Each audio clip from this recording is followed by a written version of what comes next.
하나님께서 예배하는 모든 심령들 위해 넘치는 은혜로 함께 하시기를 주님의 이름으로 간절히 축원을 드립니다.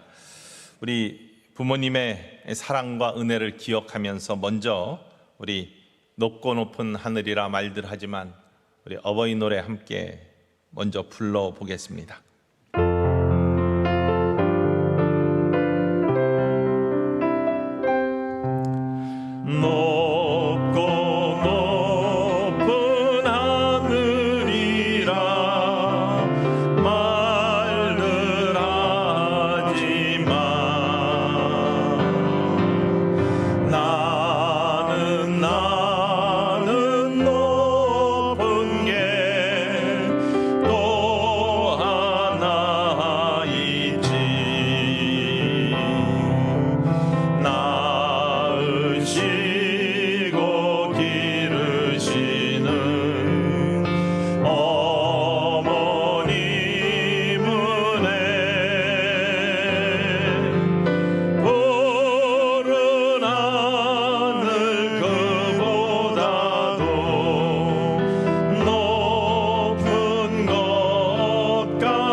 어버이날 맞이하면, 어버이 주일 맞이하면 가장 먼저 생각나는 그러한 단어들은 사랑, 희생 이런 것일 것입니다.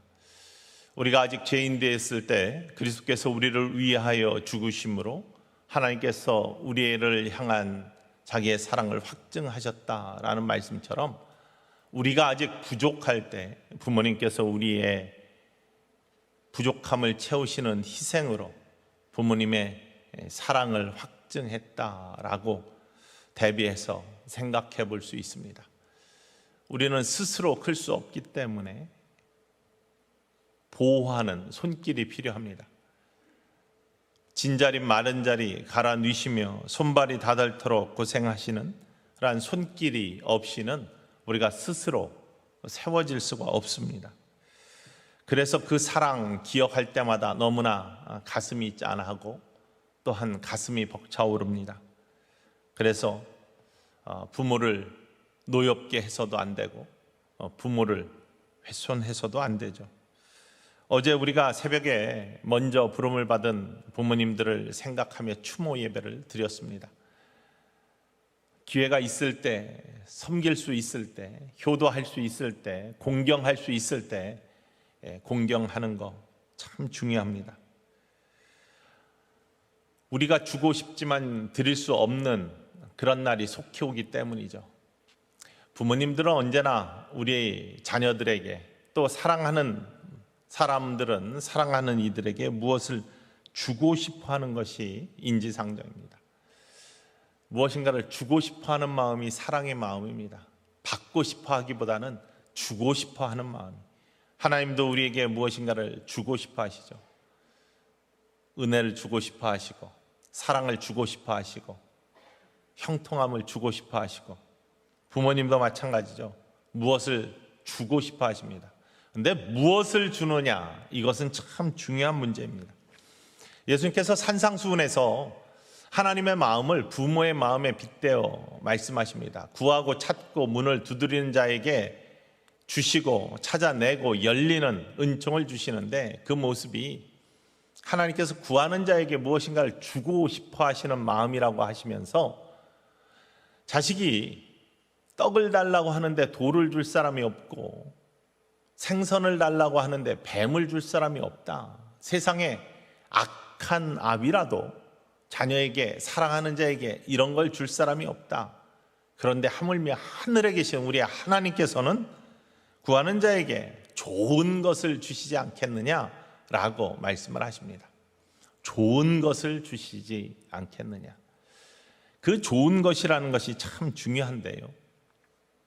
우리의 판단, 우리가 잘못 구하는 것, 또 우리가 가져서 만족하는 것이 좋은 것이 아니라 부모님이 바라보기에, 하나님이 바라보기에 좋은 것이 있지 않겠습니까?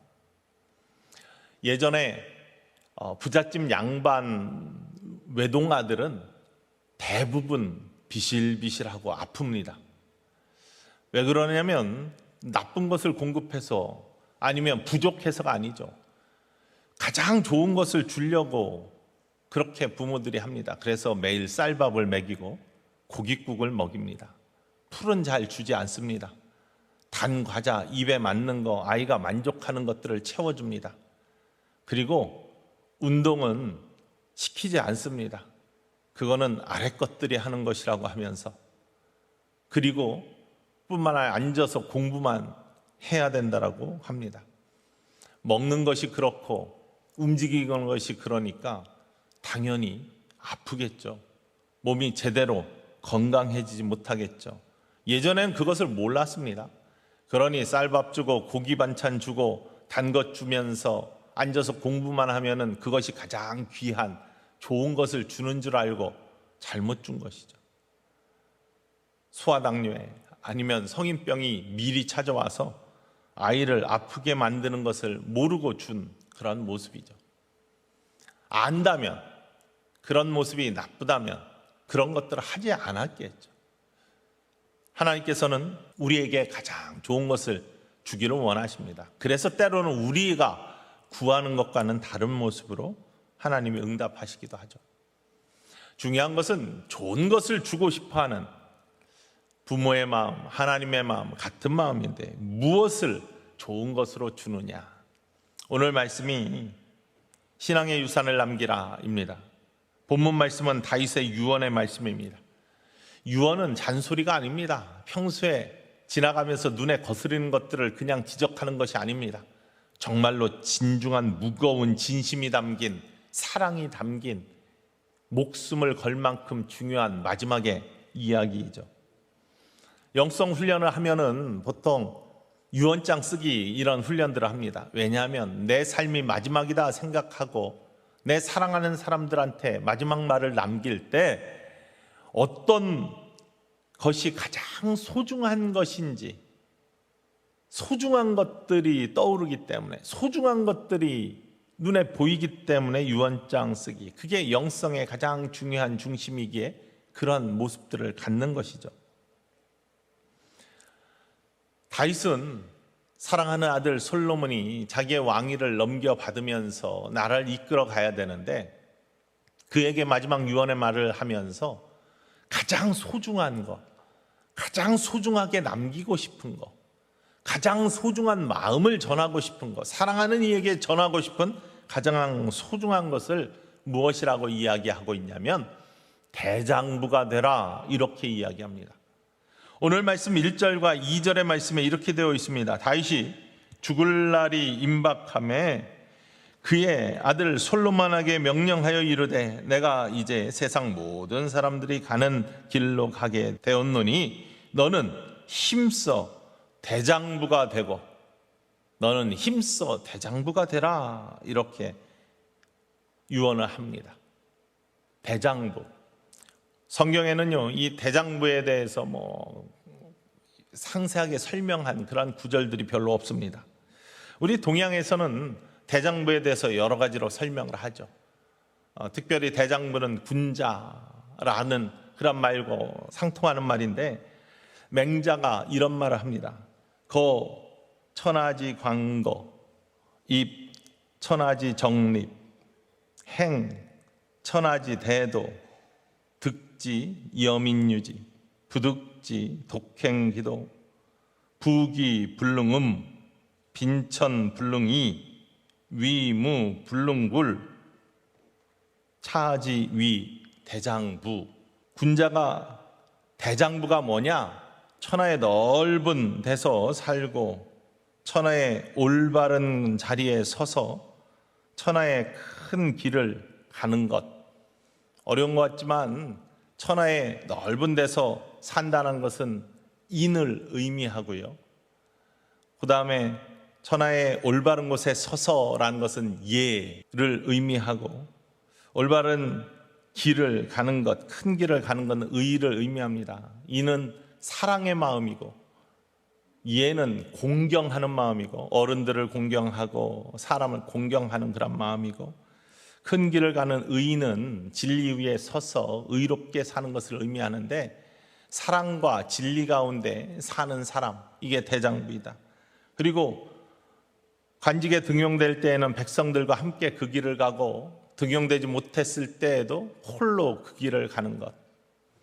그리고 부귀가 주어졌을 때에도 자만하거나 교만하지 않고 동요되지 않는 마음으로 마음을 지키고, 비천해졌을 때도 마음이 흔들리지 않는 의지의 변함이 없는 모습들, 위세와 외부의 힘들이 그를 압박하고 공격할지라도 지조가 흔들리지 않는, 마음이 움직이지 않는 그러한 사람을 대장부라 한다라고 등문공하 2편에 나와 있는 이야기입니다. 왜 이 말씀을 드리느냐? 대장부는 다른 것이 아니라 어떠한 상황 속에서도 진리 가운데 의롭게 사람들을 사랑하면서 흔들리지 않는 마음으로 마음을 지키며 살아가는 사람이 대장부다, 이렇게 설명하고 있는데, 그 대장부의 모습은 성경에서 이야기하는 모습과 일맥상통하기 때문입니다. 다윗이 대장부가 되라 라고 할 때 모습은 다윗이 그런 모습을 갖고 있기 때문이죠. 그는 언제나 하나님의 말씀 안에서 하나님의 말씀을 지키며 하나님을 바라보며 흔들리지 않는 마음으로, 한 마음으로 삶을 살아갔습니다. 그래서 하나님의 마음에 합한 자가 되었고, 하나님께서 그와 함께 동행하시는 의의 사람이 되었습니다. 대장부와 반대되는 그러한 말은 졸장부이겠죠. 졸장부는 마음이 좁고 마음이 왔다 갔다 하는 사람을 의미합니다. 그저 비천하게 사는 사람을 졸장부라 하지 아니하고, 진리 가운데 서 있지 못하며 마음이 흔들려 이리저리 왔다 갔다 하는 사람. 성경에 나오는 인물 다윗과 대비한다면 사울왕이 그런 모습을 갖고 있죠. 사울왕은 외모는 대장부급입니다. 사무엘상 9장 2절 말씀 보면은 기스에게 아들이 있으니 그의 이름은 사울이요 준수한 소년이라. 이스라엘 자손 중에 그보다 더 준수한 자가 없고 키는 모든 백성보다 어깨 위만큼 더 컸더라 라고 이야기합니다. 외모로 보면은 정말 대장부급, 장군급입니다. 그래서 처음에는 하나님이 기뻐하시고 하나님 쓰셨어요. 그런데 그의 마음이 바뀌었습니다. 교만해졌습니다. 마지막에는 추해졌습니다. 그리고 음모와 협잡이 그의 모습 속에 나타나기 시작했습니다. 사욕을 위해 하나님을 바라보는 것들을 꺾었습니다. 전쟁에서 돌아오는 자기에게 사울은 천천히고 다윗은 만만이라는 백성의 칭송에 다윗이 더 커져나가는 것을 바라보자 시기가 생겼고, 그래서 그 시기심 때문에 마음의 어두움이 들이기 시작했습니다.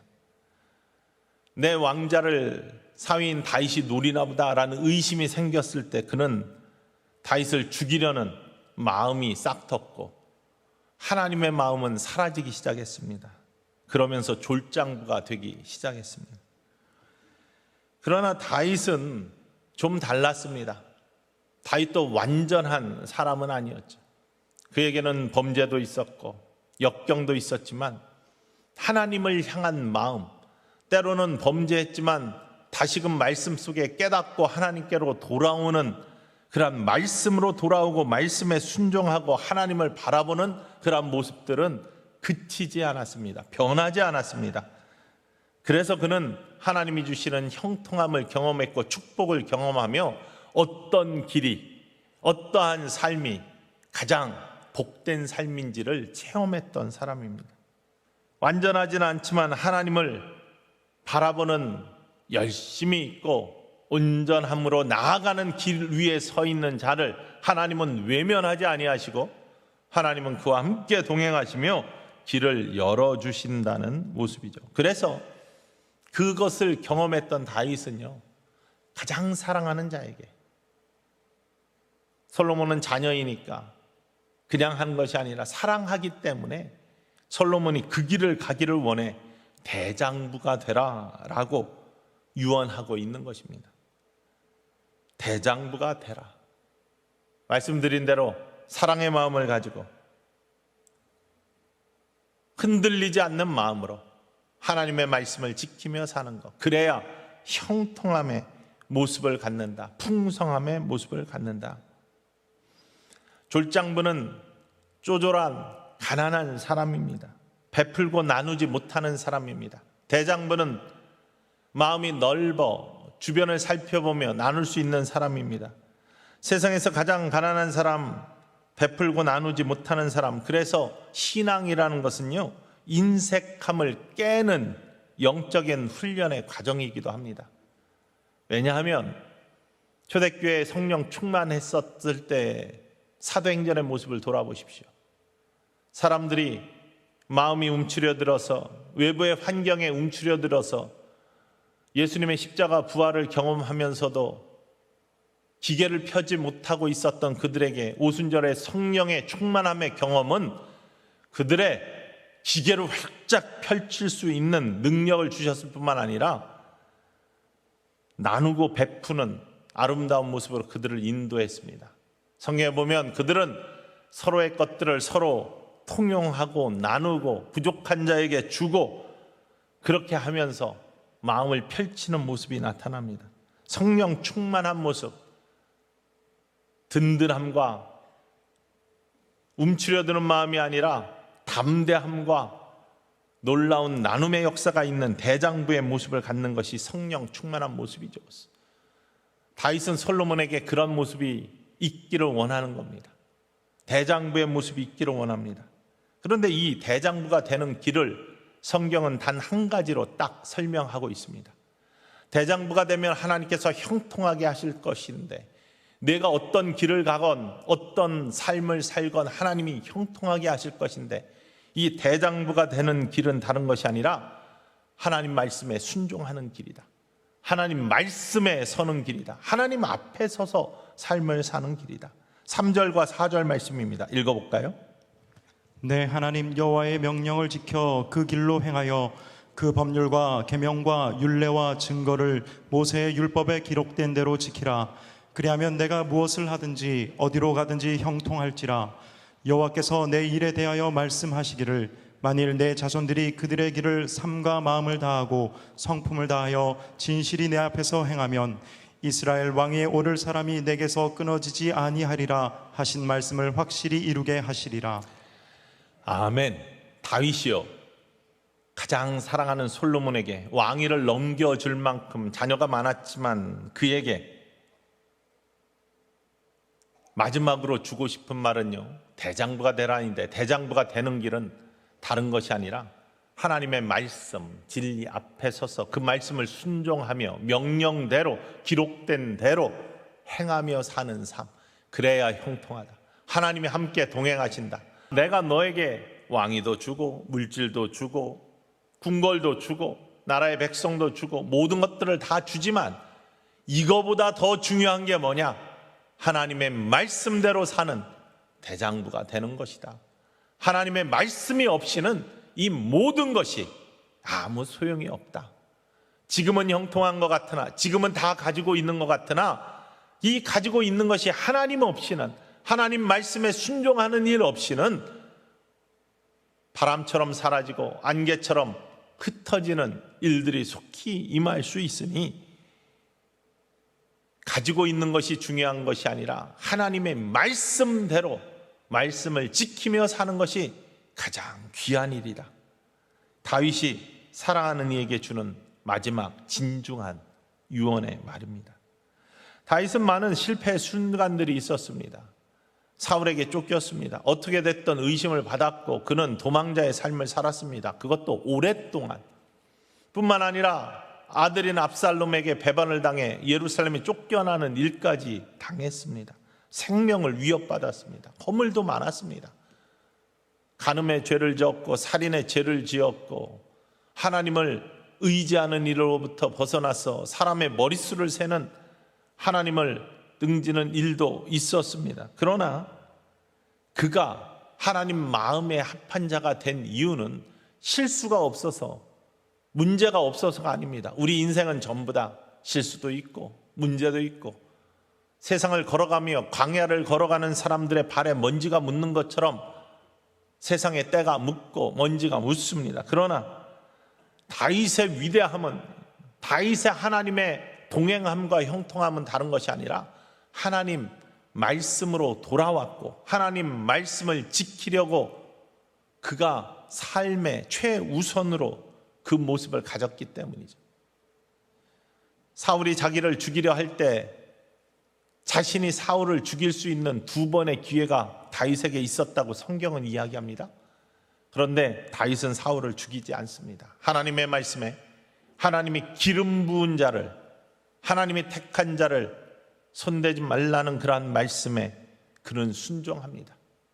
옆에서는 죽이자고 하는데 그의 마음에는 하나님의 말씀이 굳게 서 있었기 때문에 하나님의 말씀을 청종하죠. 성전을 건축하고 싶었습니다. 하나님 사랑하니까, 하나님 주신 은혜가 너무나 크니까. 그래서 성전 건축을 위한 모든 준비를 다 했습니다. 나무도 물질도 다 모았습니다. 그런데요, 하나님이 허락하시지 않았잖아요. 전쟁에 많은 피를 본 내 손으로 나의 집을 짓기 원치 않는다. 그러니 내 자손에게 나의 집을 짓게 하라. 하나님은 아니에요. 내가 짓고 싶습니다. 내가 이 일을 해야지 됩니다. 어깃장 놓지 않고 하나님 말씀에 불순종하지 않았습니다. 그 말씀 그대로 아멘 했습니다. 그리고 솔로몬에게 성전을 지을 수 있게 넘겨주었어요. 하나님 말씀에 순종하는 그의 모습입니다. 인간적인 의지로 할 수 있잖아요. 그러나 하지 않았던 거예요. 그가 범죄하였을 때 범죄의 기운들을 깨닫지 못하고 범죄를 하는 거예요. 왕이니까 할 수 있다. 나는 예외다. 이런 겁니다. 그런데 나단 선지자, 갓 선지자의 그의 앞에서의 하나님의 음성을 들으라는 질책에 그는 무릎 꿇는 자였습니다. 그는 나는 할 수 있다, 나는 예외다 라고 소리치지 아니하고 하나님 말씀에 무릎 꿇은 겁니다. 회개한 겁니다. 다윗의 위대함은 거기에 있는 거예요. 그래서 하나님께서는 다윗을 사랑하셨습니다. 이 다윗은 그러한 모습에 축복하신 하나님을 경험했고 그 하나님이 얼마나 자신을 사랑해 주시며 자신의 길을 막힌 것들을 열어주시며 형통하게 하셨는지를 경험한 인생을 산 다음에 그 모든 것들에 가장 중요한, 가장 귀한 사랑하는 이에게 주고 싶은 말이 바로 하나님 말씀에 순종하는 대장부가 되라. 진리 위에 서서 하나님을 떠나지 말고 하나님을 바라보며 하나님의 말씀대로 삶을 살아라. 3절 말씀에 기록된 대로 지키라. 기록된 대로 지키라. 이 말씀을 주시는 겁니다. 이 말씀은 우리를 향한 말씀이기도 합니다. 이 말씀은 우리를 향한 하나님의 음성이기도 합니다. 가장 귀한 것 무엇인지 너희에게 이야기하기를 원한다. 다윗이 솔로몬에게 남긴 유산, 이것처럼 하나님이 우리를 향해 하시는 말씀뿐만 아니라 우리가 사랑하는 자녀들에게, 우리가 사랑하는 이들에게 전해야 될 말씀입니다. 먼저 이곳에 계신 모든 하나님이 사랑하여 택하신 천성의 가족들이 바로 이러한 삶을 경험하기를 주님의 이름으로 간절히 축원을 드립니다. 대장부가 되시기를 주님의 이름으로 축원을 드립니다. 하나님의 말씀을 지키며 사는 삶, 형통하게 하시는 하나님의 은혜를 경험하는 삶, 이러한 삶을 먼저 경험해야지 자신 있게 가장 사랑하는 자녀에게, 사람들에게 이 말씀을 전할 수 있지 않겠습니까? 다윗은 경험했기에 자신 있게 전하는 겁니다. 솔로몬에게 다른 무엇보다도 형통한 길이 하나님의 말씀을 지키며 살아가는 대장부의 길이다 라고 말씀을 전하는 거죠. 진짜 사랑한다면, 여러분 진짜 사랑한다면 하나님 말씀을 유산으로 주실 수 있기를 주님의 이름으로 간절히 축원을 드립니다. 역대상 28장 9절에 다윗이 솔로몬에게 이렇게 이야기합니다. 함께 읽어보겠습니다. 내 아들 솔로몬아, 너는 내 아버지의 하나님을 알고 온전한 마음과 기쁜 뜻으로 섬길지어다. 여호와께서는 모든 마음을 감찰하사 모든 의도를 아시나니 내가 만일 그를 찾으면 만날 것이요 만일 내가 그를 버리면 그가 너를 영원히 버리시리라. 하나님을 찾는 자 만나주시고 하나님을 버리면 하나님도 버리신다는 겁니다. 모든 것들을 아시는 하나님께서 채우시고 온전케 하시고 이끄시는 하나님께서 찾는 자에게 만나주시고 그 길을 이끌어 주신다. 다윗이 경험한 하나님을 가장 사랑하는 아들에게 유산으로 물려주고 있는 것이죠. 어머니의 유산, 어머니날이 되면은 위대했던 어머니들을 떠오르게 됩니다. 사랑하는 자에게 무엇을 남겼느냐, 그 남긴 것이 그 후손들을 어떻게 세우고 어떻게 이끌었느냐, 이런 많은 이야기들을 합니다. 이런 많은 이야기 중에 가장 귀한 선물을 남긴 대표적인 인물들을 이야기하자면 빠지지 않고 이야기되는 것이 미국의 대통령이었던 링컨 대통령, 그의 어머니 낸시 여사를 이야기를 합니다.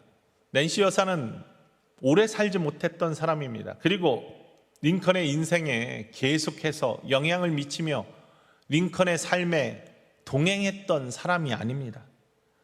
시골의 가난한 곳에서 태어난 링컨이었습니다. 그 어머니는 그에게 남겨줄 것이 아무것도 없었던 사람이었습니다.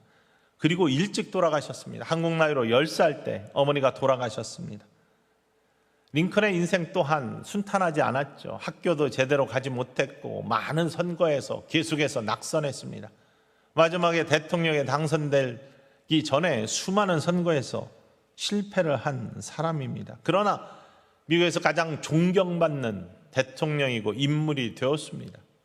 그 이유, 그것을 어머니의 유산에서 찾는 것이죠. 그 어머니는 그의 기념관에 가면은 오두막집, 허름한 오두막집, 볼 것이 아무것도 없는데, 워싱턴 DC에 있는 워싱턴 생가, 그가 살았던 곳에 가면은 아주 크고 여러 가지 건물이 있고 많은 노예들을 이끌고 살고 그의 삶이 처음에는 그랬으니까 해변에 좋지만 링컨은 아무것도 볼 것이 없습니다. 그런데 눈에 띄는 한 가지가 있는데 바로 성경책입니다. 그의 어머니가 10살 때, 링컨이 10살 때 돌아가시면서 마지막으로 남긴 유산이고 유언입니다. 성경과 신앙을 유산과 유언으로 남긴 링컨의 어머니, 내가 이 성경은 우리 부모님께 받은 성경이다. 너에게 수만 평의 땅을 남겨주지 못하지만 이 성경책 한 권을 남기는 이 순간이 나에게는 가장 큰 기쁨이다. 이 성경을 열심히 읽고 예수님의 제자가 되거라. 이게 낸시 여사의 마지막 유언이고 유산이었습니다. 그가 남긴 유산은 성경책 한 권이었습니다. 물론 우리가 삶을 살아가면서 집을 받고 유산의 돈을 받고 참 좋겠죠. 그러나 집과 돈만 받는다고 해서 물질을 받음으로 말미암아 그 후손의 삶이 무조건 행복해지고 아름다워질까? 여러분, 깊은 기도와 하나님을 향한 성경의 말씀을 다시 한번 집중해 보셔야 됩니다. 물질 주는 거 좋습니다. 그러나 거기에 하나님의 말씀과 진리와 하나님에 대한 신앙이 빠지면 그것이 모래성처럼 헛것이 될 수 있다는 사실입니다.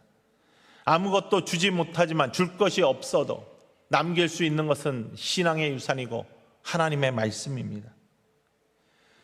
링컨의 삶은 어머니의 말씀에 순종하며 성경책을 읽고 기도하는 자가 되었고 주님과 동행하는 자가 되었습니다. 그리스도의 제자가 되었습니다. 그러면서 삶의 순간에 수많은 시련이 닥쳤고 실패가 있었지만 나는 천천히 걷지만 주님과 동행하면 뒤로 후퇴하지는 않는다. 나는 천천히 가기는 하지만 뒤로 가지는 않는다. 왜냐하면 주님과 함께 걷고 있기 때문이다. 여러분, 우리의 인생이 때로는 천천히 가고 때로는 잠시 서 있지만요, 주님과 함께 걸으면 뒤로 가지 않는 것을 믿으시기를 원합니다. 실패할 때 용기를 주었던 것이 하나님 말씀이고요, 어려울 때 힘이 되었던 것이 하나님과 동행하는 인생이었습니다. 대통령이 되어서 남북전쟁이 일어났습니다. 북군이 언제나 패했습니다. 처음에는. 그러다가 전세가 역전이 되어서 국군이 승리를 하게 되어서 참모가 뛰어들어오면서 대통령님, 드디어 하나님께서 우리 편이 되어주신 것 같습니다 라고 이야기할 때 뭐라고 했습니까? 하나님이 우리 편이 되는 것이 아니라 우리가 늘 하나님 편이 되는 것이 중요하다. 인생의 여러분의 삶이, 저와 여러분의 삶이 언제나 하나님의 편이 되는 것, 하나님을 바라보는 것, 하나님의 말씀에 순종하는 것, 이게 대장부의 삶이고 이게 형통하게 하시는 하나님의 은혜 위에 인생의 길을 걷는 삶이라는 사실입니다. 신앙의 유산을 남기는 우리가 되기를 주님의 이름으로 간절히 축원을 드립니다. 가장 사랑하는 자에게 하나님의 말씀을 남겨줄 수 있기를 원합니다. 어떤 방법을 찾아서라도 이게 가장 귀한 거라면 그것을 남겨야죠. 그것을 전해야죠. 그렇기 때문에 특별히 인생을 형통하게 하겠다고 약속하신 하나님의 말씀을 믿는다면, 그리고 체험한다면, 우리의 다음 세대를 사랑한다면, 나의 사랑하는 자들이 있다면 바로 하나님 말씀을 온전히 남길 수 있기를 주님의 이름으로 간절히 축원을 드립니다. 주님에게로 인도해야죠. 성전으로 인도해야죠. 우리 5월 한 달 성전 회복되는 날입니다. 여러분의 사랑하는 자들을 정말 사랑한다면 주님의 말씀으로, 주님의 품으로 성전으로 인도하는 아름다운 이 한 달이 되기를 주님의 이름으로 간절히 축원을 드립니다.